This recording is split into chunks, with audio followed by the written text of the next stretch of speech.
মুস্তাফিজুর রহমান খেলতে পারবেন না আইপিএল, কিন্তু শেখ হাসিনা আওয়ামী লীগ নেতারা থাকবেন ভারতেই। এই প্রশ্নে এখন তোপের মুখে ভারত সরকার। কি করবেন প্রধানমন্ত্রী নরেন্দ্র মোদী? শেখ হাসিনা সহ কিছু বাংলাদেশি থাকতে পারলে কেন মুস্তাফিজ খেলতে যেতে পারবেন না ভারতে? দেশটির জনগণও ধরে ফেলেছে নরেন্দ্র মোদীর বিজেপি সরকারের দ্বিচারিতা।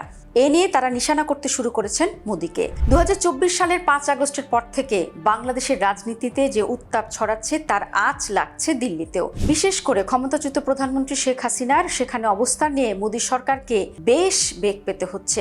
একদিকে বাংলাদেশের অন্তর্বর্তী সরকারের চাপ, অন্যদিকে ভারতের অভ্যন্তরীণ রাজনীতিতে বিরোধী দলগুলোর খোঁচা, সব মিলিয়ে বিজেপি সরকার এখন যাকে বলে শ্যাম রাখি না কুল রাখি অবস্থায়।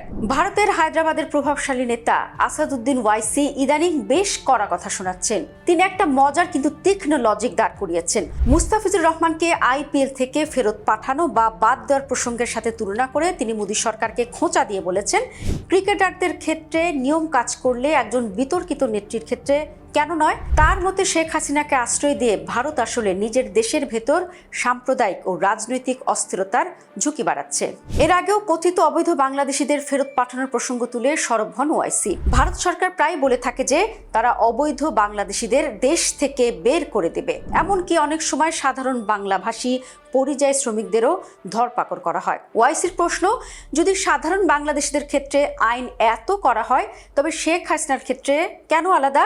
এদিকে পশ্চিমবঙ্গের মুখ্যমন্ত্রী মমতা বন্দ্যোপাধ্যায় সবসময় একটু ঠোঁট কাটা। তিনি বিজেপি সরকারকে কটাক্ষ করে বলেছেন যে বিজেপি একদিকে হিন্দু মুসলিম কার্ড খেলে আর অন্যদিকে শেখ হাসিনা ও আওয়ামী লীগের নেতাদের আশ্রয় দেয়। এটা তাদের দ্বিমুখী নীতি।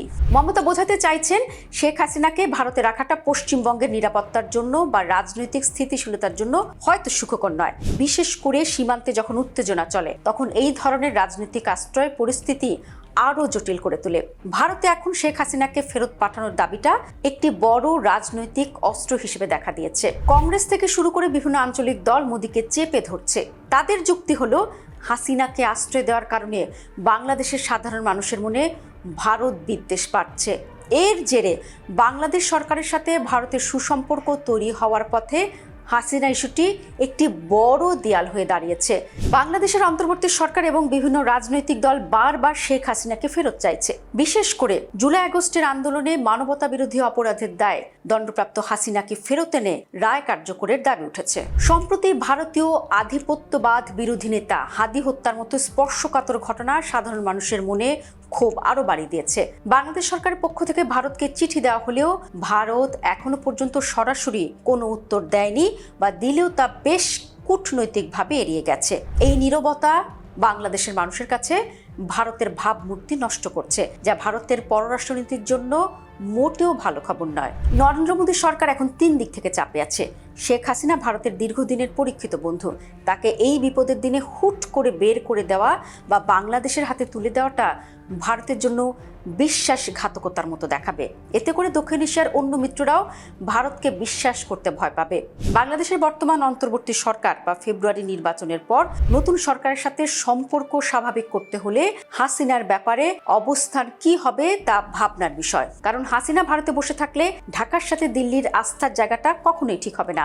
বাংলাদেশ ও ভারতের মধ্যে অপরাধী প্রত্যর্পণ চুক্তি আছে। আইনত বাংলাদেশ তাকে ফেরত চাইতে পারে, কিন্তু ভারত সেটা মানবে কিনা তা নিয়ে চলছে আন্তর্জাতিক আইনের চুলচেরা বিশ্লেষণ। বাংলাদেশের সাবেক প্রধানমন্ত্রী খালেদা জিয়ার মৃত্যুর পর ভারত যেভাবে আচরণ করছিল তাতে মনে হচ্ছিল দুই দেশের সম্পর্কের বরফ বোধহয় গলতে শুরু করলো। কিন্তু এর কয়েকদিন না যেতেই মুস্তাফিজুর রহমানকে আইপিএল থেকে বাদ দিয়ে আগের বৈরিতা উজ্জীবিত করেছে ভারত। এর জবাবে নজিরবিহীন কড়া প্রতিক্রিয়া দেখিয়েছে বাংলাদেশও, যাতে খুশি দেশের মানুষ। এই মুহূর্তে বলা যায় মোদী সরকার শেখ হাসিনাকে নিয়ে একটা ওয়েটিং গেম খেলছে। তারা হয়তো চাইছে সময় গড়ানোর সাথে সাথে পরিস্থিতি একটু ঠান্ডা হোক, কিন্তু ভারতের বিরোধী দলগুলো এবং বাংলাদেশের জনমত পরিস্থিতিকে মোটেও ঠান্ডা হতে দিচ্ছে না। ওয়াইসি বা মমতার মতো নেতারা এই ইস্যুকে আগামী নির্বাচন বা রাজনীতির মাঠে বড় করে দেখাবেন, এটা নিশ্চিত। সহজ কথায় বলতে গেলে শেখ হাসিনা এখন ভারতের জন্য গলার কাটা, গিলতেও পারছে না আবার বের করতেও পারছে না। তাকে বাংলাদেশে ফেরত পাঠানো মানে নিজেদের দীর্ঘদিনের এক বন্ধুকে বিপদে ফেলা। আর তাকে রেখে দেওয়া মানে বাংলাদেশের কোটি কোটি মানুষের সাথে শত্রুতা বাড়ানো এবং নিজের দেশের বিরোধী দলগুলোর কাছে ইস্যু তুলে দেওয়া।